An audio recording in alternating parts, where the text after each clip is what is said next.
Vítajte všetci, milí, krásni ľudia, tu v Bratislavskom Auparku, konkrétne v Pantarej. Je mi veľkou cťou, že môžem dnes podvečer privítať jedného geniálneho človeka a ak teda nestihnem vymenovať alebo nebudem vedieť vymenovať všetky tie tituly, tak mi to odpustíte.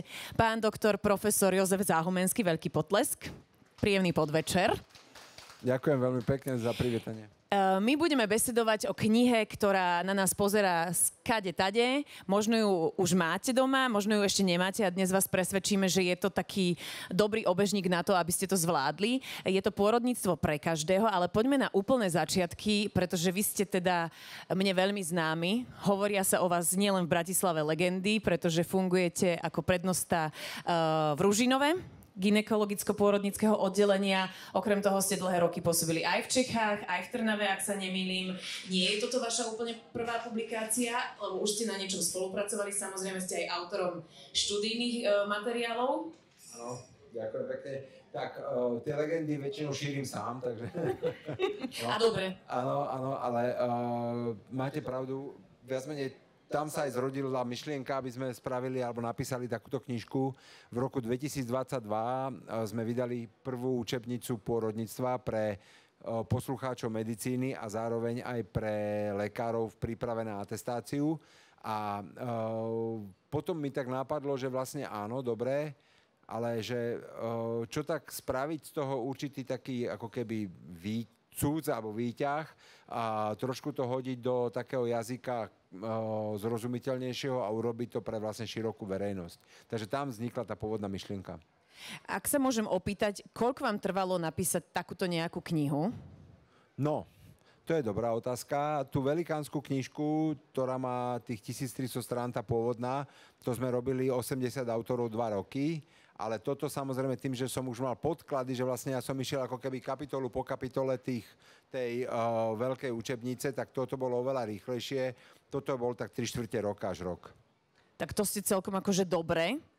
Čo viem z vášho súkromia, vy máte doma aj 4 ratolesti. Tam sú 2, takže ešte 2 ostali doma, takže áno, mám 4 deti. A keďže sa budeme dnes samozrejme rozprávať aj o tých pôrodoch a iných veciach spojených s tehotenstvom a teda narodením, tak vraj vaše 4 deti prišli každé v inej nemocnici alebo v pôrodnici na svet. Je to pravda? Je to áno, ani neviem, odkiaľ to viete, ale je to pravda. Tak ako sa vlastne moja životná púť z jednej nemocnice do druhej presúvala, tak tam sa všade vždy ma postihol nejaký pôrod. Takže Esterka sa narodila ešte v Podunajských Biskupiciach, tá pôrodnica už nepracuje, tam som vlastne začínal svoju kariéru a potom som mal 8 rokov v Prahe, tam som mal len psa, tam sa nikto nenarodil. Výborne. A keď sme sa vrátili, tak vlastne sa narodil Jožko, Jozef je od Kochu, kde som bol, David je Trnavák, úplne typický zo všetkým všudy, takže David sa narodil v Trnave a najmenší Adam sa narodil už v Ružinove. A keď to môžeme tak zhrnúť, tak všade bolo dobre? Áno. Vlastne vy ste taký nejaký priekopník toho, aby sa to slovenské pôrodníctvo dostávalo na takú skôr už svetovejšiu alebo teda zahraničnú úroveň a aby nám dobre bolo, ženám. Ďakujem za túto nahrávku na Smeč. Môj pohľad na pôrodníctvo globálne je taký, že myslím si, a mám na to aj určité dôkazy a data, že české pôrodníctvo svojimi výsledkami je jedno z najkvalitnejších na svete. A čo je zaujímavé, že vlastne keď si uvedomíme, že do českého zdravotníctva idú približne 4-krát nižšie vstupy ako holandského alebo nemeckého, napriek tomu vykazuje vynikajúce výsledky pôrodnej starostlivosti a s tým súvisí potom veľmi veľa vecí. Napríklad Češi majú pomerne vysokú tzv. Fertility rate, že majú na jednu ženu pomerne relatívne veľa detí, už predbehli Francúzov.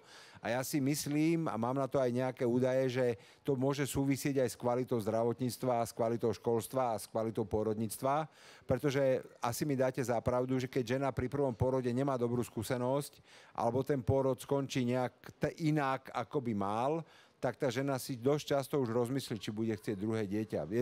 Na to sú jasné dáta. A preto si myslím, že ak nechceme vymrieť, ak nám všetci strašia, že v podstate za chvíľku celá Európa vymrie a my o to rýchlejšie, tak by bolo určite dobre sa fokusovať aj na také veci, okrem podpory rodiny samozrejme, aby sme mali kvalitné pôrodnice a kvalitné pôrodnické zariadenia a kvalitnú pôrodnickú starostlivosť. A toto v Čechách funguje, dokonca napriek tomu, že môžeme mať rôzne politické názory, ale aj politická strana Piráti to majú priamo vo svojom programe, že podpora pôrodníctva, podpora aj dojčenia, aj starostlivosti o deti a myslím si, že už to zužitkováva tie prvé ovocie a ako hovorím, Češi majú 1,8 dieťaťa na jednu ženu, čo je najvyššia fertility rate v Európe. Inak na vás je ale veľmi sympatické po tom, čo rozprávate, že ste sa z tých Čiech vrátili k nám, aby sme sa trošku aj my posunuli týmto dobrým smerom. A myslím si, že podľa toho, aké o vás kolujú teda pravdivé informácie, tak dobre sme na tom. No, ďakujem za toto. Áno, ten návrat bol, jeden z motivov, tých motivov bolo veľmi veľa, ten život sa všelijakým spôsobom každému vyvíja. A jedného dňa už som si povedal v Českej republike, že dosť. A zhodou okolností som sa stretol s priateľom, ktorý viedol jednu bratislavskú pôrodnicu. Trošku furiansky sme sa bavili a tak a sme si tlapli. Naozaj, keď som prišiel, teraz nechcem, aby to vyznelo nejak, ale naozaj ten rozdiel medzi tým, čo som na tých špičkových pražských pracoviskách zažil a s tým, čo zažívam tu, je relatívne pomerne veľký, takže bola snaha, aby sme sa nejakým spôsobom aj po odbornej stránke, ale aj po spoločenskej, ale aj po tej stránke ženských práv a chovania k rodičkám čo najviac priblížili k tomu českému zdravotníctvu. To nás veľmi teší a ďakujeme za to, inak to si zaslúži si myslím, že aj potlesk. Máme tu inak niektoré... Ono sa hovorí, že moderátorka by nemala hovoriť ženám, že vy čakáte, lebo môže to skončiť aj zle. Ale mám pocit, že máme tu pár tehotných, krásnych žien, ktoré možno prišli zistiť, či je táto knižka. Ja sa chcem dostať k tomu, že pôrodníctvo pre každého. Pre koho je táto knižka určená? Milo ma prekvapilo, že veľa mojich priateľov, rajонných gynekologov mi napísalo, že si ju kúpilo, aby sme vedeli hovoriť ženám to, čo im hovoríš ty. Takže to bol jeden z takých dôvodov. Určená je primárne absolútne každému, koho zaujíma medicína a koho zaujíma zvlášť pôrodníctvo. Snažil som sa, je koncipovaná tým spôsobom, že istý čas, trošku to zase zoberiem zo široka, v roku 2008 vyšla jedna veľmi zaujímavá publikácia myslím, že to bol American Journal of Obstetrics, kde urobili taký pokus, ktorý len internet bol tak 2008, ako už fungoval, ale nebolo to tak úplne, že sme všetci závislí, že keď chvíľku si človek nezapne Facebook, tak nevie, či vôbec žije. Takže v tom čase hodili do Google a Yahoo tie najznámejšie pôrodnické pojmy, napríklad shoulder dystorcia, ischémia a proste také komplikácie a čakali, že čo im ten internet ponúkne. Oni zrazu zistili, že prvých 50 stránok, ktoré im ten internet ponúkol, boli právnici, ktorí chceli na tom nejakým spôsobom zarobiť, že stal sa problém a ideme žalovať nemocnicu. Alebo boli to potom nejakej priekupníci rôznych, keď sa na niečo opýtali bežné, nejakú komplikáciu, tak boli to predávači homeopatík, liečiv a rôzne, alebo liečiv, no, proste nejakých elixírov a tak. A zrazu sa zistilo, že medzi tými prvými 50 stránkami nebola ani jedna profesionálna stránka, ktorá by garantovala tomu človeku, čo vyhľadáva informáciu, že za touto stránkou stoja zdravotníckí profesionáli a táto stránka je snaha vás informovať nejakým spôsobom bez toho, že by sme vám chceli niečo predať alebo vás nejakým spôsobom dostať na svoju stranu. Takže naozaj začali nemocnice, Mayo Clinic a tieto veľké nemocnice začínajú mať svoje stránky. Takže už aj teraz, keď dáte do Google nejaký medicínsky pojem, tak dosť často vám vyjde niečo, čo garantuje už zdravotník, čo garantuje lekár. Že nevyjdú hneď nejaké komerčné stránky alebo dajme tomu nejaké pacientské, kde si odovzdávajú laické informácie a vtedy som vlastne si uvedomil, že vlastne, lebo internet je veľmi rýchly zdroj informácie, lacnejší ako lekár, máte to doma, je to niekedy naozaj to odfiltruje zbytočnú návštevu toho lekára, takže vtedy som si tak povedal, že čo tak skúsiť začať robiť poradňu pre ženy gynekológie pôrodníctva. Jeden časopis sa toho ujal a odtedy tú poradňu robím. Pre mňa to má tú výhodu, že stretávam sa dosť často alebo nie často, ale stretávam sa tam s vecami, ktoré už naozaj tá žena rieši aj s inými lekármi a sú to extrémne, niektoré zriedkavé až výnimočné veci, že ja sám sa pozastavím a musím si to načítať, že mňa to trošku posúva dopredu. Okrem toho tam vidím aj niektoré veci, ktoré sa na Slovensku dejú a si hovorím, no tak toto by sa dalo urobiť lepšie. Takže vlastne začal som s tou poradňou a z tej poradne vlastne vznikla aj takáto knižka. Je tiež v tej knihe, je to vlastne kniha otázok a odpovedí. To znamená, tie otázky, ktoré sa mi najviac opakovali a tak sa tam snažím dopodrobná vysvetliť. A myslím si, že doktor by nemal, alebo lekár by nemal len povedať, že máte toto a toto, dávam toto a toto, ale objasniť tú príčinu vlastne. Sa hovorí, že aký je rozdiel medzi zdravotnou sestrou a lekárom. Aj zdravotná sestra vie, že na infekciu treba dať antibiotika, alebo na toto treba dať toto, ale ten lekár by mal vedieť dopodrobná, prečo to tak je. A to by mal tomu pacientovi objasniť. Takže to je aj snaha v tejto knižke. Výborne. To znamená, že momentálne žena, ktorá je tehotná alebo rozmýšľa nad tým, že by mala dieťa, tak celkom im to padne vhod tomu páru? Myslím, že áno. Ja sa tam venujem dosť veľmi kapitole, ktorá je na Slovensku žiaľ Bohu pomerne málo pertraktovaná, ktorá si myslím, že by mala byť veľmi dávaná do popredia a to je tzv. Prekoncepčná starostlivosť. Dokonca existuje už pojem, že 0. mesiac gravidity. To znamená, že žena, ktorá plánuje otehotnieť, by mala urobiť určité opatrenia, ktoré znížia riziko, že potratí, alebo znížia riziko predčasného porodu, alebo znížia riziko, že bude, tak my to voláme, že nepriaznivý výsledok gravidity. Že tam vznikne nejaká vývojová chyba, alebo čokoľvek. A tie opatrenia niektoré nie sú veľmi zložité a majú obrovský sociálny efekt, pretože naozaj, keď sa budú aplikovať vo veľkom, tak môžu tým ženám vlastne veľkým spôsobom pomôcť. Uvediem jeden taký zaujímavý príklad, ktorý mňa veľmi zaujíma, je taký skôr až u nás jedno z opatrení sociálneho lekárstva je, že jodizujeme sol. To asi všetci vieme, že máme málo jódu vo vode a keby sme prijímali málo jódu, tak bude častý kreténizmus, hoci si povieme občas, že to ako keby stále bolo málo toho jódu, keď vidíme niektoré také veci, čo sa dejú. A Američania vymysleli, že budú dávať do cereálií, keď si pozrite americké seriály, na raňajky vždycky cereály a mlieko z bandasky, tak do cereály budú dávať kyselinu listovú.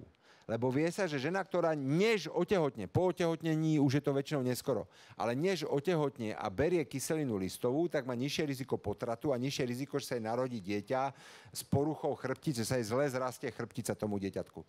A naozaj v Amerike brutálny pokles ráštepov, istý pokles potratov, všetci sa z toho tešili a zrazu začal narastať počet ráštepov. Teraz začal uvažovať, že vznikol nový druh ráštepu, ktorý už nereaguje na kyselinu, teda na kyselinu listovú, že je tam nejaký problém. No a to riešenie je pomerne jednoduché. Došla do módy low carb diet, to znamená nízkosacharidová dieta a Američanky prestali jesť cereálie, začali si na raňajky dávať párky s vajcom, jak Angličania, a tam tej kyseliny listové nie je dosť. To znamená, že aj takéto sociálne opatrenia vo veľkom alebo v malom môžu mať na to vplyv. Takže vlastne žena, ktorá plánuje otehotneť, by určite mala si na tej kyselinu listovú, mala by preveriť si proti všetkému je imúna, čo je proti všetkému je očkovaná, to je tiež veľmi dôležité. A čo je veľmi dôležité, málo sa o tom hovorí, by mala preventívne navštíviť zubára. Je v rámci aj tehotenskej knižky napísané, že žena v tehotnosti má navštíviť zubára. Je to úplne v poriadku, ale ak má žena v dutine ústnej zápal, o ktorom ani nemusí vedieť, má niekde gingivit, zápal ďasien, a je už tehotná, tak už ani keď sa to v tehotnosti vylieči, už to riziko predčasného porodu sa nezniží. To znamená, malo by to byť vyriešené ešte než otehotnie. A to sú také bežné veci, o ktorých sa málo hovorí, a to sa bavíme o zdravých ženách. Samozrejme máme obrovskú skupinu žien, ktoré majú nejakú chronickú chorobu, majú epilepsiu, cukrovku, aj nadváha, obezita je veľmi závažná v tehotnosti. A tieto ženy by samozrejme nemali otehotnieť neplánovania, mali by si túto svoju danú chorobu, ktorú majú nejakým spôsobom vyriešiť. Môžu brať lieky, ktoré sú škodlivé, zmena liečby, pri sklerózis multiplex napríklad, aj pri tej epilepsii niektoré lieky poškodzujú plod. Takže toto všetko by malo byť plánované, takže by mala žena otehotneť plánovanie po určitej príprave. Ja mám taký pocit, že už teraz, keby si zoberiem túto knihu, že už som taká, akože, že dobre, že mám taký pocit bezpečia, lebo rozprávate o tom veľmi pekne. Vráťme sa ešte úplne na začiatok. Mňa by zaujímalo, že čo vás vlastne ešte tak dá sa povedať 20 rokov dozadu práve očarilo na pôrodníctve a gynekológii. Že prečo ste sa rozhodli pre toto krásne odvetvie? Viete, že to už je 30 rokov? Ale. Tomu neveríme, ale dobre. V 95. som promoval. Neuveriteľné. Ďakujem veľmi pekne. Myslím, že tie malé, narodené, krásne stvorenia vás tak udržujú. Dobre. Ďakujem. Ako naozaj mi lichotíte, však všetci chlapi sú marniví, majú to radi, ale už naozaj ten vek je samozrejme neodpárateľný človeka, ale prečo som sa rozhodol pre pôrodníctvo? Ono to bolo trošičku náhoda. Ja myslím, že každý, keď máme šťastie v živote na určitého človeka, ktorý sa vás ujme. Ja som ešte my sme v 89. som nastupoval na fakultu, bola revolúcia a po revolúcii bolo to nadšenie, možno vy už asi nie ste pamätníci tých časov, ale po revolúcii bolo obrovské nadšenie, ideme to robiť všetko ako na západe a takí profesori, ktorí chodili prednášať do zahraničia, hovorili, choďte ešte ako medici, choďte do nemocníc, naučite sa ešte ako sanitári a budete potom mať prax. Takže my sme išli ako druháci, som sa dostal na interné oddelenie v Podunajských Biskupiciach a tam som zistil jednu veľmi dôležitú vec, že internú nechcem robiť. Proste, že to je pre mňa menej akčné, nie je to úplne to, čo som chcel, tak som sa vlastne tam dostal na gynekológiu, že ja som prvýkrát vlastne sa dostal na gynekológiu v 2. ročníku a mal som obrovské šťastie, sa ma ujal pán primár Slezák, čo bol šéfom v Biskupiciach a ten ma vlastne sa mi venoval ako svojmu synovi, vlastne od toho 2. ročníka som tam chodieval, on ma učil, ma veľmi motivoval a to bola ako gynekológia pôrodníctvo. A čisto k pôrodníctvu som sa dostal tiež úplnou náhodou, keď som spravil konkurs na Bulovku. Tam zháňali šéfa ambulantného traktu a šéfa pôrodnice. A môj bývalý šéf, pán profesor Halaška na Bulovke, si listoval môj životopis a poslednú publikáciu, čo som mal, tá sa týkala pôrodníctva. Inak som mal všetko možné a on hovorí, no vidím, Jozef, že publikujete o pôrodníctvi, budete šéfem pôrodnice. Ja Výborne. Dobre. A odtedy by som už nemenil ani za svet. Prestal som chodiť na operačnú sálu, tak v Čechách, lebo v Čechách to tak, tam sa všetci super špecializujú. Proste, tak keď je kongres o pôrodoch, tak tam sú len pôrodníci. Tam není onkogynekológ, není urogynekológ, není nikto iný a je to čisto pôrodnícke. Takže vlastne sme taká partia ľudí, čo sa poznáme a čo sa vlastne o tom bavíme, o tom pôrodníctve. Takže odtedy už by som nezmenil. Veľmi dobre, to sme radi. A je niečo, čím by ste povedali, že momentálne rodičky a budúce mamy sú iné, ako boli pred 20-30 rokmi? Že je teraz nejaký ten trend, či už negatívny alebo pozitívny v tom, že prídu tie tehotné ženy? Toto je dobrá otázka. V prvom rade si myslím a dúfam a verím, že sa už vo väčšine pracovísk zmenilo pôrodníctvo. Ja si pamätám ten patriarchálny prístup, to bolo teraz, keď si na to spomínam, tak až ma chytá taký pocit úplného zmaru, že ak sa vlastne k tým ženám pristupovalo, nebol epidurál a keď proste mala bolesti, sa k nej choval skôr, že sa zastrašila vôbec. Jasné. Tie časy boli dôležité v tom, tie 80. 70. roky, že výrazne klesala materská chorobnosť, lebo sa dali antibiotika, lebo sa robili postupy, aby sme nemali tie otravy krvi, aby sme nemali tie ťažké preeklamsie a tak. Ale ženy v tom čase boli hodne submisívne. Ja možno si budete pamätať, ja mám strašne rád také prirovnanie. Je fantastický seriál, ak ste ho nevideli, tak si ho pozrite. Dietl, Nemocnica na kraji mesta, tie staré diely. Tam je úplne typické zdravotníctvo zo socialistickej éry, kde sú fantastické pozitívne postavy, doktor Strossmayer, to bol Kopecký, doktor Sova, to bol Chudík a tak, pán primár Sova. Ale ten spôsob medicíny, aký oni robili, to je teraz už úplne nepredstaviteľné. Príklad. Vysapil tam rentgen, zlomená noha. Blažej, to bol Abraham, áno, a Blažej ako mladý doktor a Sova teraz sa bavili bez toho, že by ten pacient tam sedel, že by ho videli nad rentgenom. A jeden hovorí, ja by som to operoval. A druhý povie, ja by som tam dal dlahu. A takto sa dvaja hádali a rozhodol primár, lebo bol primár a povedal, že budeme operovať. A pacientovi sa len oznámilo, že sa bude operovať. Nikto sa ho nespýtal, čo chce on. Nikto mu nepovedal, ako sa to môže. A takto to bolo aj v minulosti v tom pôrodníctve v podstate. A ja som strašne rád, že táto doba je preč, že už ten pacient je partner. Že to paternalistické, to, že ja som tu ten pán Boh, ja vám poviem, ja viem najlepšie, čo vám je a čo vám pomôže, to dúfam, že už sa s tým naše klientky a naše rodičky nestretnú.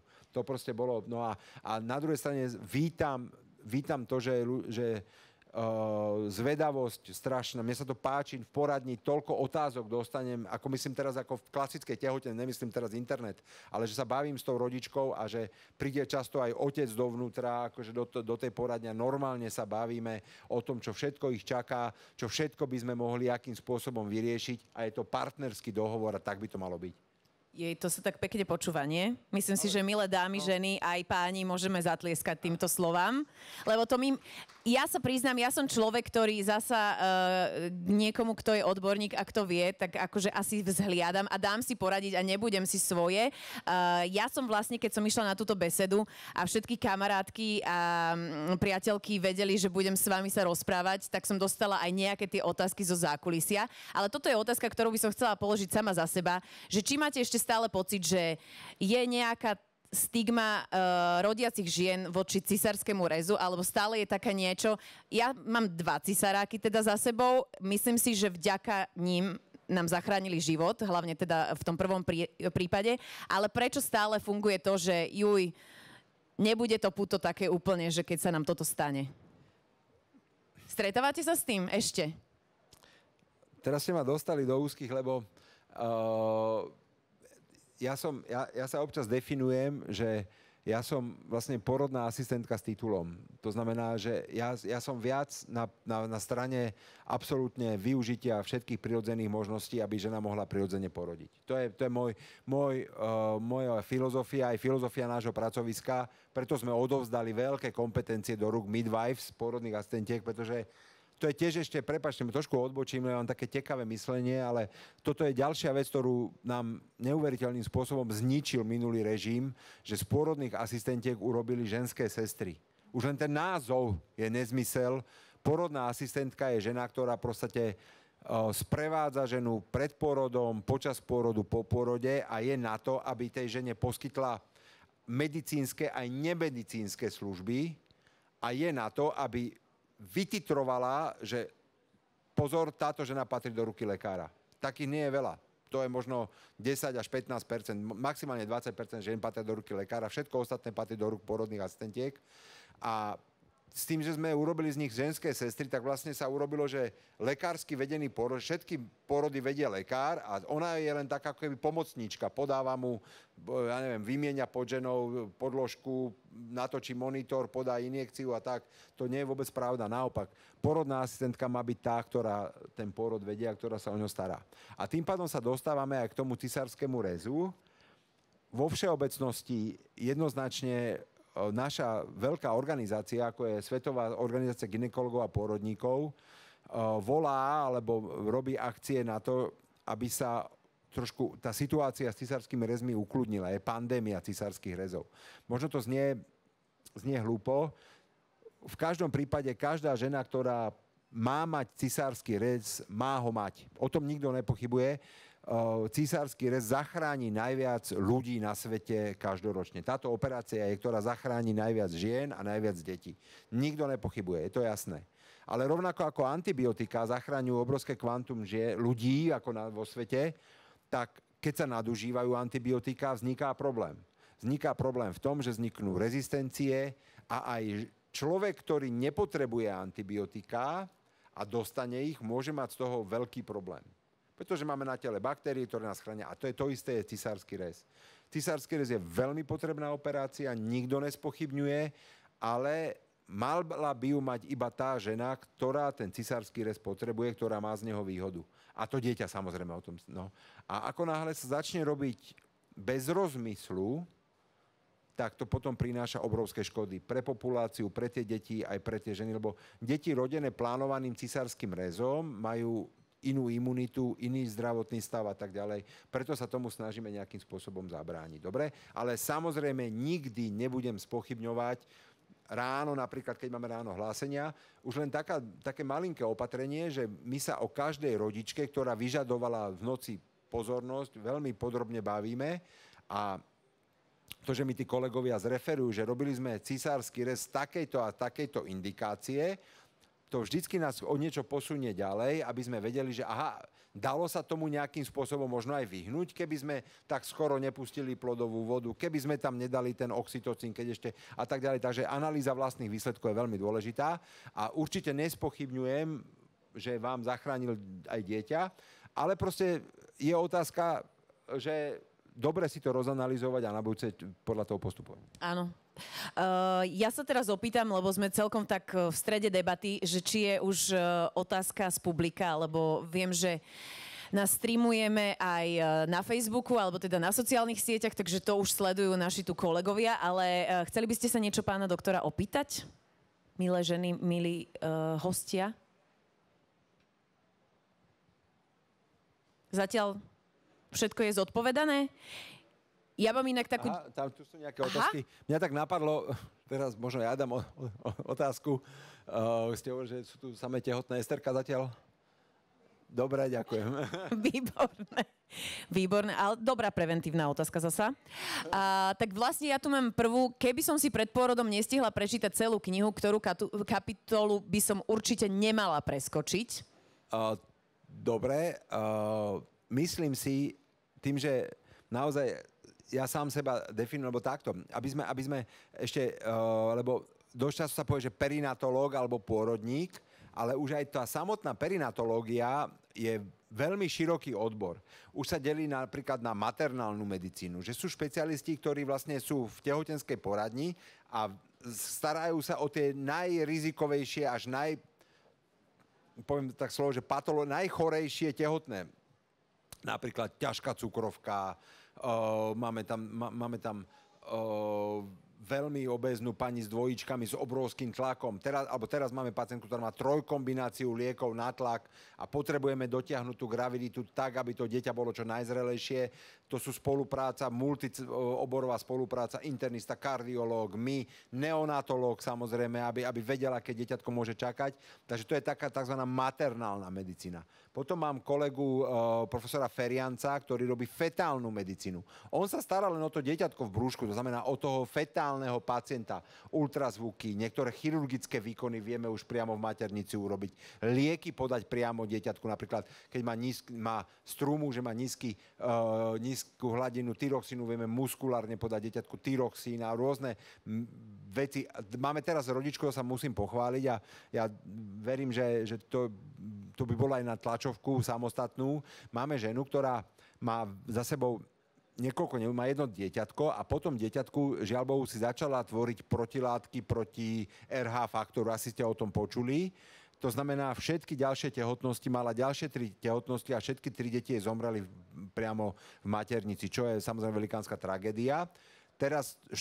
sme ju dostali do rúk úplne na začiatku tej tehotnosti, dostáva liečbu a to dieťa priamo v maternici dostalo 5 transfúzií. 5-krát sme mu podávali krv priamo do pupočníka, teda kolega Ferianec, a to dieťa sa porodilo v 34. týždni, je zdravé, krásne a má sa úplne dobre. Takže wow, je to naozaj, tu, môžete zatlieskať. Ani nie mne, ja to len zastrešujem, ale vlastne ten fetálny tím, ktorý máme, je naozaj úžasný. A pani ešte leží u nás, lebo zase naši neonatológovia získali sponzorský dar a podarilo sa z toho, mám tiež obrovskú radosť. Máme urobenú telemetriu, že už môžu byť rizikové detičky s maminkami a monitory tých detí sa prenášajú telemetriou priamo na novorodenské oddelenie. To znamená, nemusia už byť v inkubátoroch na novorodenskom oddelení a teraz tá mamička už je s tým dieťatkom sama na tej izbe, my to dieťa máme zamonitorované, tak vždy, keď tam idem na vizitu, mám z toho takú obrovskú radu, je to jedna z vecí, ktorá sa podarila. No a ja sám sa definujem, a potom máme aj ultrazvukových diagnostikov napríklad, ktorí nerobia celý deň nič, len ultrazvuky tým maminkám, aby zistili nejaké odchýlky u detí. A ja sám sa definujem ako taká, jak som povedal, porodná asistentka. Oni to aj hovoria, že labourist. To znamená človek, ktorý sedí na porodnej sále a rieši tie najzávažnejšie veci, ktoré vznikajú pri porode. To je moja srdcovka. Venujem sa fenoménu nepostupujúceho pôrodu veľmi často.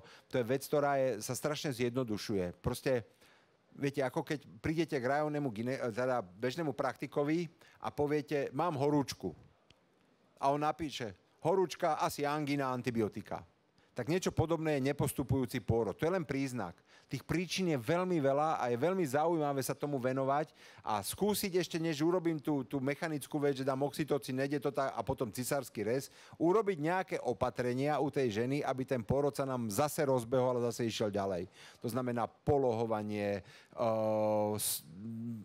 slušná analgézia, žena má mať boj proti bolesti, podpora tej rodičky, občas s manželom si pohovorím, poviem mu toto a toto ešte skúsme a veľmi často sa nám podarí, že tá žena bez nejakej intervencie prirodzene porodí. To znamená podpora tých prirodzených mechanizmov a to je vec, ktorá ma na tej porodnici baví a toto som tam, myslím si, veľmi podrobne rozpísal aj z tých svojich skúseností. Tak toto je výborná kapitola, ktorú ak nestíhate už teda celú knihu, tak túto nepreskočte. Ďakujem. A ideme rovno na druhú, ktorá myslím si, že aj celkom má súvis s týmto, čo ste rozprávali. Ovplyvňuje strach ženy pri pôrode to, ako pôrod nakoniec prebehne a ako sa možno zbaviť strachu z pôrodu? Strach z pôrodu je úplne normálna vec. Každý človek sa... A ja by som sa bál, teda, prečo? Lebo ide sa jednak prvorodička ide do úplne neznámeho prostredia. Druhá vec, strach z bolesti. Áno, pôrod bolí. Dá sa to zniesť, vieme pomôcť, ale tá bolesť tam je. Strach z výsledku pôrodu. Každý z nás občas si zapne markízu s prepáčením alebo niečo, kde zomrelo dieťa pri porode, poškodené dieťa majú pri porode, žena zomrela pri porode. To mám taký slajd urobený, kde mám titulky z novín, proste Nový čas a všetko, aké tragédie sa udiali, spadlo im dieťa na zem pri porode a tak. To je ďalšia vec, ktorá podrýva nejakú tú dôveru v ten zdravotný systém, aj seba dôveru. Takže obavy sú úplne normálne. Žiaľ Bohu, obavy sú z fyziologického hľadiska sú stres. Strach rovná sa stres. A stresový hormón je adrenalín. To asi všetci vieme, že adrenalín. Lenže adrenalín je zaujímavý v tom, že okrem toho, že zvýši tlak a robí nejaké zmeny, tak adrenalín potláča kontrakcie. Znamená to, čím má žena väčší strach, tým má menšiu pôrodnú činnosť. To je dokázané. Je to aj možno evolučne sa uvažuje nad tým, že keď v minulosti neandertálska žena alebo homo sapiens a žil v jaskyni a došiel predátor a ona rodila, tak ten adrenalín z toho predátora jej potlačil kontrakcie, ona mala šancu sa schovať alebo utiecť. A teraz nepríde predátor, ale môže prísť nevyspatý doktor, ktorý sa zle zachová, nejak povie nešetrnú poznámku, alebo hocikto z personálu, čokoľvek. A toto všetko vlastne zvyšuje adrenalín a potlača pôrodnú činnosť. A tá pôrodná činnosť, čím dlhšie trvá, tým je väčšia bolesť, samozrejme. To znamená, sa to uzatvára do takého okruhu, že strach, bolesť, stres, a my potrebujeme toto nejakým spôsobom preťať. No a boj proti strachu je strašne dôležitý. Proste na to je tá prenatálna starostlivosť, všetky tie cvičenia, tie majú tak obrovský význam, práve psychoedukačná príprava, obrovský význam proti strachu. To, že nás navštívite, prídete sa pozrieť a zistíte, že sme ľudia z mäsa a kosti, úplne normálni, že vás tam nečaká niečo, nejaký horor v podstate, to je tiež veľmi dôležité. A pomáha aj a k tomu sa tiež v tej knižke vyjadrujem, napríklad aj výber osoby pri pôrode. A teraz to nechcem, aby to vyznelo nejaká reklama, ale ja osobne si myslím, že žene veľmi by mohlo pomôcť, hlavne ak má veľké obavy, si zvoliť vlastnú pôrodnú asistentku. A ja to vždy hovorím, že aj to sa ma občas pýtajú, že mám si vybrať vás, pán profesor, alebo pôrodnú asistentku. Keď si žena vybere mňa k pôrodu, alebo kolegu hoci ktorého, tak áno, má istotu, že keď vznikne extrémne zriedkavá, ale extrémne akákoľvek komplikácia, tak on sa s tým už asi stretol, lebo ja vlastne od toho, čo som išiel na Bulovku 2002, až doteraz nerobím nič, len som na pôrodnici. To znamená, takéto veci by som mal vedieť vyriešiť. Ale ja nebudem pri tom pôrode s tou ženou držať za ruku, nebudem mu pozbudzovať, nebudem jej poskytovať tie aj nemedicínske služby, aromaanalgéziu, nápárku a všetky tieto veci. O to je fajn pôrodná asistentka. Takže vlastne každý nech si rozmyslí, že ak chcem, že mám taký strach z toho pôrodu, že niekoho tam chcem, že či pre ňu je lepšie mať tam pôrodnú asistentku, ktorá bude naozaj tam s vami, ona vám povie svoje krstné meno, to sú... ja to mám hrozne rád, to je taký pôrodný tím. Je tam pár a pôrodná asistentka už ako kamaráti spolu a ona ich dovedie k tomu pôrodu a dokonca pre tie dievčatá je taká trošku prestíž, keď je tá žena krásne porodiť. Je to ukázka jej umenia toho pôrodnického. Takže ja si myslím, že jeden z bojov proti strachu je vybrať si správnu osobu k pôrodu a to všade na svete funguje. Ja si myslím, že to je celkom fajn vec. Ale nechcem to hovoriť ako reklamu, samozrejme je to platená služba a ja ani nemám veľmi záujem, aby lebo je to časový stres aj všetko, ale skôr si myslím, že tie pôrodné asistentky sú v tomto zmysle veľmi fajn. Super. Inak to je výborná rada, o ktorej ja som vôbec nevedela. To znamená, že aj napríklad, keď si vyberiem tú pôrodnicu, vedia mi oni poradiť, že toto sú naše overené, alebo si teda väčšinou si ženy vyberajú priamo z Facebooku alebo z Google. Proste tie dievčatá tam majú svoje recenzie, ženy im píšu a u nás tak pravidelne k pôrodu chodia asi 4 a oni sú aj sa mi to páči s nimi sa o tom baviť a naozaj oni o tom pôrodníctve vedia z toho ich pohľadu veľmi veľa. Je to taká fajn služba. Inak výborná. A ja mám niekedy pocit, že možno to vie byť ešte lepšie, ako tam mať niekoho z tej rodiny alebo manžela, lebo nie vždy oni vedia úplne dobre podchytiť situáciu. Toto je ďalšia vec, že žena by nemala byť nikdy pri pôrode osamelá. To znamená, ja som za to, aby tam ten partner bol od začiatku až do konca, ale nie vždy je partner ideálny. A to teraz neberte, tak ako každý sme na niečo dobrý, tak niekedy strach, obavy toho partnera, respektíve jeho silná citová zaangažovanosť, čo je úplne normálne, môžu nebyť úplne ideálne. Ale to teraz takých párov je málo. Ale potom dobre, tak partner má strach, sám povie, vieš čo, zlato, ja sa bojím tam ísť. Ja proste tak sestra, mama, svokru som zažil, to bolo úplne úžasné, proste kamarátka, ktorá už rodila, kohokoľvek proste. A dokonca som zažil, ja to hrozne rád hovorím, jej rodičkin otec tam bol ako doprovod pri porode. Jej otec, čo mne príde absurdné, ale tí boli tak fajn, lebo on bol zároveň tréner. Ona bola vrcholová športovkyňa individuálneho športu a on ju trénoval a on ju tak kaučoval pri tom pôrode, ale tak milým a krásnym spôsobom a bol vidno ten nádherný vzťah, čo má tá dcera s tým otcom.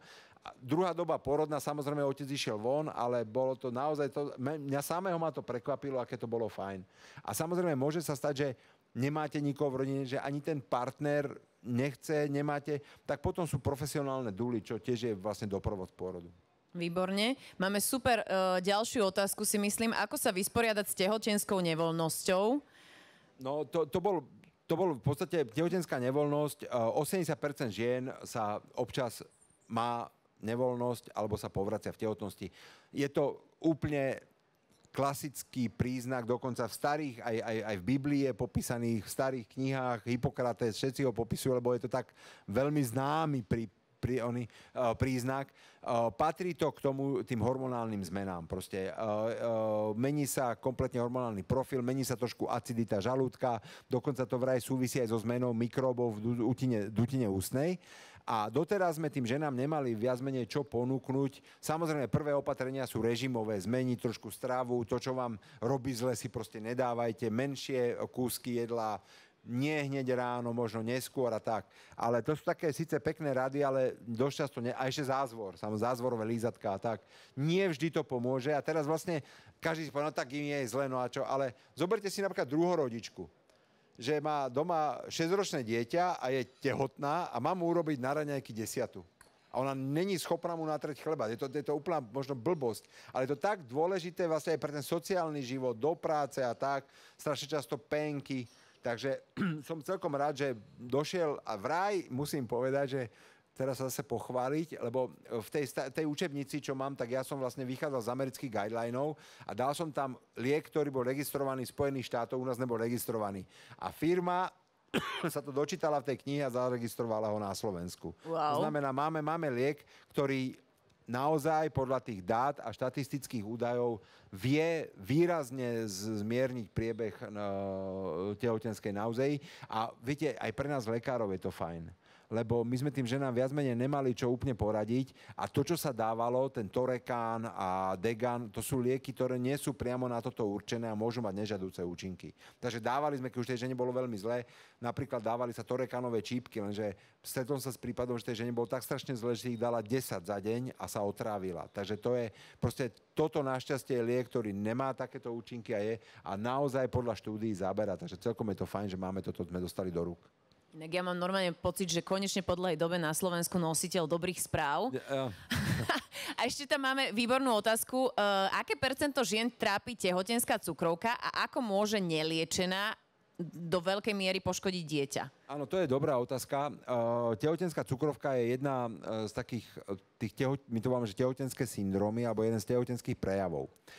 Samotné tehotenstvo sa hovorí, že je diabetogénne, že má náchylnosť na cukrovku. Je to preto, že placenta ako orgán vie rozložiť ženský inzulín.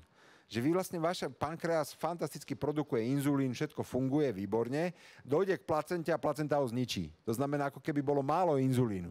A niektoré placentárne hormóny, tzv. Somatotropný alebo humánny placentárny laktogén, HPL, má práve protiinzulínové účinky. Takže vlastne áno, tehotenstvo je tzv. Diabetogénne, že má vplyv na hladinu cukru v krvi. Preto napríklad lebo donedávna, čo sa robil ten hnusný odporný test glukozotolerančný, tá sladká voda, čo si ženy dosťažujú, tak tento test bral ako kritéria pre netehotnú populáciu. Že sa tam dali kritéria, čo sa robia u netehotnej a potom prebehla štúdia a zistila, že vlastne treba úplne zmeniť tie kritéria. Že tie tehotné majú iné kritéria práve kvôli tomuto a určité percento žien nám spadne do tzv. Tehotenskej cukrovky a keby sme ju úplne neliečili, tak najhoršie, čo sa môže stať, je, že to dieťatko veľmi narastie. Je to tzv. Tehotenská fetopatia a je to preto, že žena, keď má vysoký cukor v krvi, ten cukor prechádza úplne v pohode k dieťatku a aj on má vysoký cukor. A keď má dieťatko vysoký cukor, tak má vysoký inzulín, lebo produkuje inzulín, aby ten cukor spracoval. A pre malé dieťa v maternici inzulín riadi jeho rast. To znamená, detičky diabetických matiek majú trošku iné zloženie tela, inak vyzerajú, majú menšie hlavy a velikánske také hrudníky obrovské a tučné brúška. A to je práve preto dieťa nebezpečné. Ale čo je najviac nebezpečné, a o tom sa teraz začína hovoriť, je, že žena, ktorá nemá dobre kompenzovaný diabetes v tehotnosti, to dieťatko má šancu, že raz bude cukrovkár. On sa už v maternici naprogramuje, existuje tzv. Epigenetické programovanie, tým, že dostáva veľa cukru už v maternici, on sa naprogramuje, že raz bude mať cukrovku. A to je úplne dokázané, že dobre komponovaná cukrovka toto riziko znižuje. Takže vlastne vy si musíte uvedomiť, že dobrý pôrodník, ktorý dobre tú ženu vedie, dobre vlastne ovplyvňuje zdravie ďalších populácií. Že vlastne čím dobre, že my už prenatálne, alebo prekoncepčne, prenatálne vieme ovplyvniť, že to dieťatko bude mať iné zdravie v budúcnosti, nebude obézne, alebo menšiu šancu, že bude obézne, menšiu šancu na cukrovku. A čo je úplne tie posledné, a je to vlastne neustále sa tie dôkazy hromadia, platí pre všetky tehotné, najlepším zdravotným opatrením v tehotnosti je pohyb. Pohyb. Proste neprestať sa hýbať. Žiaľ Bohu, strašne veľa gynekologov, a ja sa s tým stretávam, furt nariaďuje kľudový režim, aj úplne zbytočne v podstate. Neexistuje napríklad štúdia, ktorá by dokázala, že kľudový režim oddiali hroziaci predčasný pôrod. To znamená, a ešte s hore s nohami a rôzne takéto všaké, jak netopier a ležať. Práve naopak. Tehotné ženy by sa mali hýbať. Dokonca to znižuje riziko preeklampsie. Dokonca ešte že sú dôkazy, lebo možno ste počuli, že sa robí niekde na západe, aj v Čechách sa robí screening na preeklampsiu. Že my v prvom trimestri zoberieme žene krv a povieme, máte jednakú z toho šancu, že budete mať neskôr v tehotnosti preeklampsiu a dáme jej aspirín. A ten aspirín to riziko zníži. A zistilo sa, že pohyb úplne rovnako jak ten aspirín. To znamená, miesto toho, aby sme dávali aspirín, povieme, denne 10 000 krokov a ukážete mi mobil. Alebo tak proste. To znamená, pohyb je v tehotnosti veľmi, veľmi, veľmi dôležitý a nebáť sa toho. Výborne, dámy, takže domov naspäť pešo. A tretia otázka, mám pocit, že súvisí už s tým, o čom sme sa rozprávali, že určite, ak si teda vymyslíte pôrodný plán alebo si niekoho k tomu pôrodu zavoláte, tak sa nedostanete do nemilosti. Práve, že u pána Záhumenského je to vítané. Ja som raz bol na jednej veľmi zaujímavej prednáške. Bol to profesor lekárskej etiky z Českých Budějovíc. To bol taký starší pán, psychiater, ale venoval sa, mal aj nejakú inú školu, myslím, a mal vynikajúcu prednášku práve o tom, že čo je v medicíne etické. A v súčasnosti viem, že voľakedy bolo etické lekár, vzdelanec, žena musela, alebo pacient, ten, čo to proste musel znášať. To už vôbec neplatí. V súčasnej dobe platí tzv. Habermanovská etika, že jediné to je etické, na čom sa zhodnú všetci zúčastnení. To znamená, ja ako lekár, ktorý nesiem určité vedomosti, dajme tomu, informácie, ja môžem pacientovi niečo radiť, ale on žije ten život, on s tým bude žiť, on to bude celý čas mať tie následky. A ja nemusím vedieť, čo všetko mu ide v hlave, čo všetko prežil, čo zažil, čo ho čaká. Takže vlastne dôležité je aj na tom pôrode sa dohodnúť. Mne veľmi vadí, a žiaľ Bohu, mnohé nemocnice to dávajú, ja sa pravdu napil, takzvaný informovaný súhlas s pôrodom. Je to klasické. Všetko, čo sa v medicíne robí, na to ja potrebujem súhlas od pacienta. Ten súhlas môže byť ústny. Ja napríklad poviem, pani, alebo potrebujete antibiotika, máte horúčku, alebo máte zápal vajcovodov, máte čokoľvek, potrebujete antibiotika. Súhlasíte? A pacient povie áno, to mi stačí. Alebo poviem, idem vám odobrať krv. A pacient mi ani nemusí povedať áno, nastaví mi ruku. To je tzv. Deklaratívny súhlas. Keď mi dá ruku, tak súhlasí, že mu naberiem tú krv. To isté deklaratívny súhlas je príchod do nemocnice. Ja nechápem, prečo niekto dáva podpisovať informovaný súhlas s hospitalizáciou. Keby ten pacient nechcel byť hospitalizovaný, tak nepríde. Proste pacient prišiel, tak súhlasí s hospitalizáciou. A na toto by sme potrebovali mať úplne na všetko. A to isté je aj na akýkoľvek medicínsky výkon potrebujem informovaný súhlas a na operačné výkony potrebujem písomný informovaný súhlas. Pacient bol poučený, mali by tam byť všetky komplikácie, ktoré sa vyskytujú častejšie ako 3% a všetky závažné komplikácie. Pacient si to prečíta, podpíše, ideme do toho. Dokonca, ja som aj súdny znalec, už sa mi stáva, že keď je problém, že sa podá trestné oznámenie na zdravotnícke zariadenie alebo na niekoho, že sa niečo neurobilo, respektíve pacient má pocit, že ho poškodili, tak už sa ma policajti pýtajú, a bol tam adekvátny informovaný súhlas? Ako náhle nie, už nemôžem napísať, že ten výkon bol lege artis, že bol v poriadku. Pacient musí mať podpísaný informovaný súhlas. A teraz poďme k pôrodu. Musí mať pôrod informovaný súhlas. Je to tiež medicínsky výkon, robia sa tam aj chirurgické niektoré úkony. Musí mať? A ja si myslím, že nemusí. A ja vám poviem prečo. Lebo pôrod je prirodzený dej. Pôrod není medicínsky výkon vo svojej podstate. Áno, môže sa stať, že počas neho vznikne nejaká komplikácia vyžadujúca lekársky zásah. Ale samotný pôrod, keď ja poviem, že pacientke dám podpísať informovaný súhlas s pôrodom a ona mi povie, ja vám to nepodpíšem, tak nebude rodiť? Nesúhlasí s pôrodom. To neexistuje. To znamená, ja môžem urobiť práve, a my to máme urobené v Ružinove tak, že my máme tzv. Náš v úvodzovkách pôrodný plán. My máme napísané, čo všetko čaká ženu od príjmu až do 6. nedelia a všetky možné komplikácie, ktoré sa môžu vyskytnúť.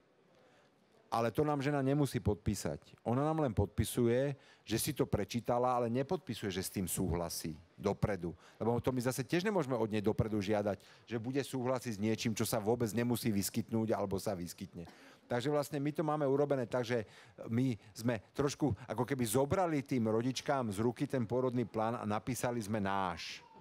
A musím povedať, že 95% žien, keď si ho prečíta, tak už si svoj plán nevypracuje.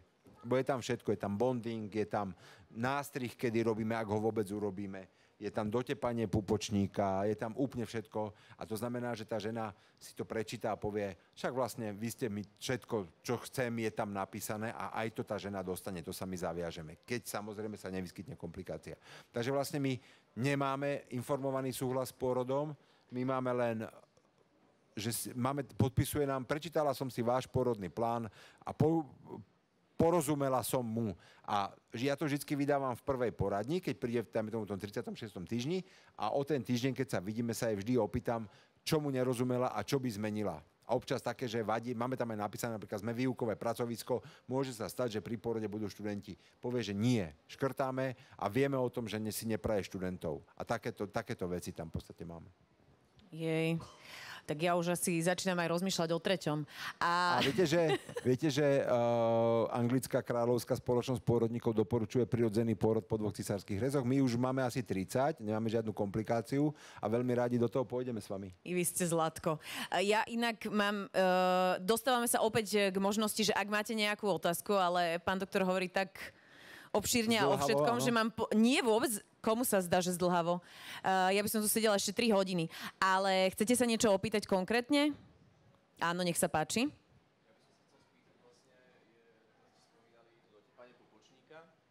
Ale spomínali ste dotepanie pupočníka, že to robíte, ale viem, že vlastne dá sa aj odobrať krv z toho pupočníka, čo vlastne do budúcnosti sú tam tie kmeňové bunky a je to veľká pomoc pri liečení nejakých závažných chorób dieťaťa, tak vlastne, čo by ste odporúčili možno, čo je väčší benefit? Toto je dobrá otázka, ďakujem aj za ňu. Dobre, ten boom odberu pupočníkovej krvi trošku klesá.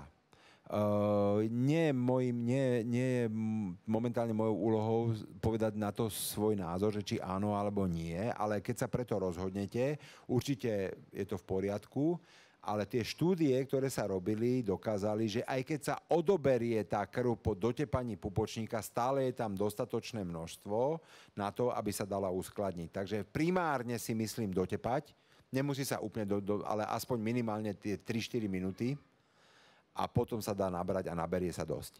Ja vám poviem, prečo to dotepanie pupočníka má výhodu, lebo viete, za normálnych za okolností, keď je dieťatko v maternici, plúcami toho dieťatka prechádza len 10% krvného objemu. Lebo plúca v maternici dieťa nepotrebuje. Pretože nedýcha. Dýcha za ňo maminka. Takže vlastne tie plúca majú stiahnuté cievy, ale úplne. Tam vôbec krv takmer nejde, len 10%, malinké. Ale jak sa ten malý prvýkrát nadýchne, tak sa roztiahnu cievy v plúcach a tá krv chýba. V podstate, lebo tá krv ona má určitý objem a tie plúca, čo potrebujú sa byť zaliaté tou krvou, zrazu je relatívne málo. Preto je dobré. Ale tá krv je v placente. Placenta obsahuje 1/3 krvného objemu. To znamená, po nádychu je veľmi dobre nehať tú krv z tej placenty, ísť do toho dieťatka, aby sa mu zaliali aj tie plúca, aby bolo dostatočné množstvo krvi aj pre plúca. Takže určite primárne by som bol za dotepanie. Áno, aj dotepanie má svoje kontraindikácie, ale to sú extrémne zriedkavé. Napríklad otázka je, že keď je celková anestéza pri cisárskom reze, čo je u nás extrémne zriedkavé, ale iba vtedy, keď my potrebujeme veľmi rýchle operovať, alebo je tam nejaká závažná vec, tak je otázka, či dotepať pupočník a vlastne to dieťatko uspať. Lebo vlastne on tým dotepaním dostáva od maminky tú anestézu. Takže tam je taká otázka, či áno, vždy nejaký rozumný kompromis, ale určite áno, pokiaľ je to možné, vždy nechať dotepať pupočník a až potom urobiť ten odber. Dobre? Takže ak ste aj rozhodnutí pre odber, áno, ale v prvom rade by som aspoň hovorím 3 minúty, keď 2 minúty proste, ale nechá tomu dieťaťu, nech mu tá krv tam príde. Ja som vlastne nevedel, že sa dá obidve tie veci. Sú na to štúdie, to prednášal aj pán profesor Bauer, to bol taký náš veľký neonatológ a on hovoril, vždy dotepať a potom si naberajte, lebo je tam toho ešte dosť. Ďakujeme za výbornú otázku. Ešte niekto si premyslel? Ja mám takú otázku, že ja milujem ľudí, ktorých baví práca. Z vás to normálne, že triští, že vy milujete tú svoju robotu. Očividne máte rád aj to napísať, aby sme my, normálni ľudia, si mohli takúto knižočku dať doma do knižnice a použiť ju, keď potrebujeme, alebo keď sa nás chytí nejaká úzkosť. Máte už teraz v hlave plán, že idem napísať niečo ďalšie? Mám plán, ale teraz, tak, jak je to pôrodníctvo, ja sa trošku škodoradostne bavím, lebo tá kniha Pôrodníctvo naozaj váži 3,5 kg, je asi takáto hrubá. A teraz dojdú nešťastní študenti medici, že či toto sa majú učiť na štátnice. Ja hovorím, no ale k tomu ešte gynekológiu. No, tak sú z toho takí vystrašení a práve teraz mám v pláne, pretože moja druhá taká záľuba, ale už menej praktizovaná, to mám ešte, som si donesol v Prahe na Bulovke, kde som pracoval, tam sídlili všetky infekčné kliniky z pražských fakult a ja som s nimi veľmi úzko spolupracoval. Takže vlastne moja prvá kniha, čo som napísal, prvá učebnica, bola ešte v Prahe a tam sme mali taký zvláštny projekt, že pohlavne prenosné nákazy z pohľadu gynekológa, infektológa a kožiara. To znamená, ja som tam vždy písal v tehotnosti, čo sa môže udiať. Takže vlastne chcel by som napísať infekčnú kapitolu, ale do celej gynekológie. Takže mám v hlave, že by som chcel k tej pôrodníctvu napísať gynekológiu, najprv k tomu, že som perinatológ, ale mám ja aj vec z gynekológie, ktorá ma baví, takže idem teraz pracovať na tej ginde, teda tú učebnicu gynekológie. To máme radosť. Ja som si ešte o vás prečítala, že vás občas okrem bulvárnych teda nadpisov prekvapia aj niektoré seriály zo zdravotníckého teda prostredia. Teraz neviem, na čo naražate konkrétne. Myslím, že bol taký seriál Medzi nami a že tam... To nebol seriál, to bol film Medzi nami, myslíte? Alebo... Vlastne boli tam také, až by som povedala, špeciálne dramatické veci a vy ste sa tak k tomu vyjadrili, že to sa teda u nás naozaj nedieje a trošku robíme strach medzi ľuďmi a rodičkami. Áno. Dobre, vznikli dva filmy, nebol to seriál, vznikli dva filmy, ktoré hodnotili úroveň pôrodníctva, ale to isté bolo aj v Čechách vlastne. A ja považujem tie filmy, trošku som aj ja prehodnotil k tomu ako keby svoj postoj. Áno, bola tam, jak by som povedal, neumelecká nástavba. Bolo to trošku takto. Mal som pocit, že nie úplne boli reálne niektoré veci, čo tam boli a bolo to zamerané aj trošku na to vystrašiť, respektíve poukázať všetky neduhy, ktoré sa nachádzajú až moc, si myslím. Áno, určite je vec diskusie, naše pôrodníctvo naozaj má veľa rezerv, treba na tom pracovať.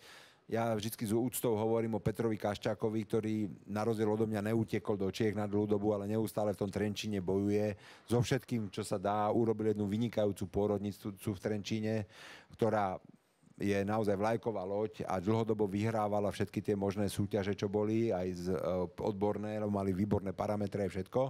A potom mi je ľúto, že vznikne takýto film a kde nás všetky hodia do jedného pytla. Proste toto mi je, aspoň takto by som to chcel povedať. No. My musíme povedať po dnešku, že vôbec sa o nové životy a teda o pôrody nebojíme pod vašim velením. Inak vy ste nerozmýšľali alebo vás nenahovárali do toho, že si otvoríte svoju vlastnú pôrodnicu?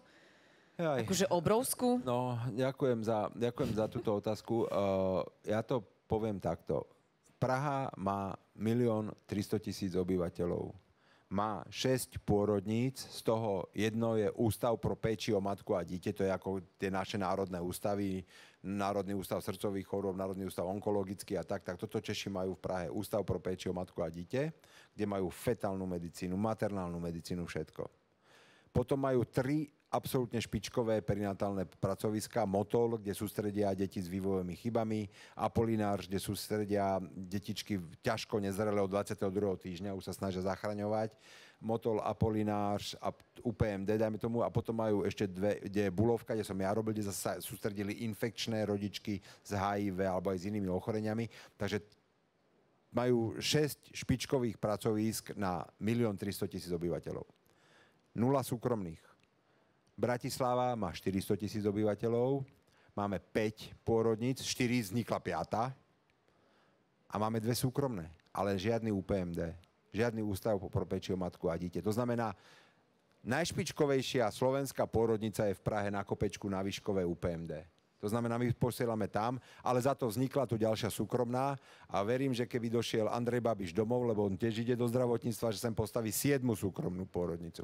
To znamená, je to absolútne nekoncepčné. Takže ja určite nechcem vlastnú súkromnú pôrodnicu, ale keby sa podarilo spraviť niečo podobné, ako je Ústav pro péči o matku a dieťa, veľmi sa nad tým snažíme už, rokujem, kde sa dá, však aj tá učebnica bola ako podpora takýchto vecí. A toto, keby sa mi podarilo, tak idem do dôchodku. Jej, to ešte nechoďte. Asi taká posledná otázka odo mňa. Máte pocit, že po 30 rokoch takmer by vás ešte mohlo na tej pôrodnej sále niečo prekvapiť? Túto otázku dostávam často. Samozrejme, môže byť kombinácia. Teraz takto, áno. Či ma môže prekvapiť niečo, lebo je to práca s ľuďmi. Môže sa stať niečo, čo proste ide z takej tej ľudskosti, že človek vymyslí nejakú blbosť alebo niečo, to áno. Ale čo sa týka medicíny, snáď už som videl naozaj všetko, čo sa môže. Ale samozrejme môže byť kombinácia rôznych faktorov. Vždycky, keď je niečo veľa, viete, teraz aby som to tak trošku nejak opatrne povedal, strašné peniaze sa dávajú do výskumu bezpečnosti lietania a neustále sa stane, že občas lietadlo padne. Lietadlo samotné vie vykompenzovať 2 chyby pilota. Ako náhle sa zhodou okolností nakopí tých chyb viac, tak sa niečo stane. Toto si myslím, že je aj v medicíne. My už máme pripravené checklisty, my máme tréningy, neustále vzdelávanie, všetko. Sme pripravení na akékoľvek možné kombinácie, ale viem si predstaviť, že sa môže vyskytnúť niečo, čo ešte zaskočí aj mňa. A verím ale, že to vždycky zvládneme k tomu, aby to lietadlo nepadlo. Proste. Verím. Asi úplne posledná. Tušíte číslo, koľko detí sa narodilo za vašej pomoci, asistencie, alebo teda pod vašim tímom? Ešte keď som robil v Podunajských Biskupiciach v Bratislave, tak som si písal všetky svoje deti na stenu. Som mal takú veľkú tapetu, som to tam mal. A keď sa to zapísalo, už tam bolo asi okolo do tej 1000, tak som prestal. Takže netuším. Naozaj neviem, ale ja vlastne nemám, ja by som takto chcel povedať, že je to naša hantírka, za ktorú sa vždy hanbím potom to takto, lebo do rána som porodil 4 deti. To tak alebo dajme tomu, že slúžil som a do rána som porodil 4 deti, ale to som ja neporodil. Porodili to tie ženy, tie maminky. My sme tam len ako dohľad. To znamená, je úplne jedno, že či som dohliadal do rána nad 20 porodmi alebo nad žiadnym. To je v podstate, my sme ten pasívny činiteľ, ktorý je tam ale na to, jak sa hovorí, že porodník buď leží alebo beží. To znamená, ideálne je, keď porodník nerobí vôbec nič. Ale je to zase vec, a tom je to porodníctvo veľká výzva, že z úplne zdravého, fyziologického, perfektne bežiaceho pôrodu aj u viacrodičky môže byť behom minúty obrovská tragédia. Nepoviem, voláme to katastrofa, sú pôrodnícke katastrofy a od toho som tam práve, aby som takúto katastrofu vyriešil. Ja sa poslednýkrát opýtam, či ešte máme nejakú otázku z publika. A v tejto chvíli by som chcela vám popriať ešte neskutočne veľa radosti z práce, pretože sa to potom presúva na nás, pacientky, alebo teda budúce maminy, ktoré k vám chodíme a asi odchádzame s tým najlepším pocitom a hlavne s tým uzličkom, na ktorý sme sa tešili. Želám vám ešte veľa tvorivosti, aby takýchto šikovných knížiek vzniklo, aby ste ešte ten dôchodok na minimálne 40 rokov odložili. A teda dnes ste sa mohli presvedčiť z úst pána profesora doktora Jozefa Záhumenského, že pôrodníctvo je naozaj pre každého. Takže kto ešte nemá túto šikovnú knižku, nech sa páči. Ja samozrejme, pán doktor tu ešte bude sedieť a predpokladám, že kto sa možno tak nejak zastrajal, že sa nechce verejne opýtať, tak môžete za ním zbehnúť osobne a ešte vám na nejaké otázky odpovie. Ďakujeme aj za vaše otázky na sociálnych sieťach. Predpokladám, že celý dnešný rozhovor a besedu uložíme a bude dostupná a ja dúfam, že my sa ešte stretneme, lebo vy ste úžasný človek. A ďakujeme, pán Tarej. Sme sa dohodli, nie? Že prídete. Tak. Dobre. Ďakujeme vám, že ste prišli. Ďakujem veľmi pekný pekne. večer. Ďakujem.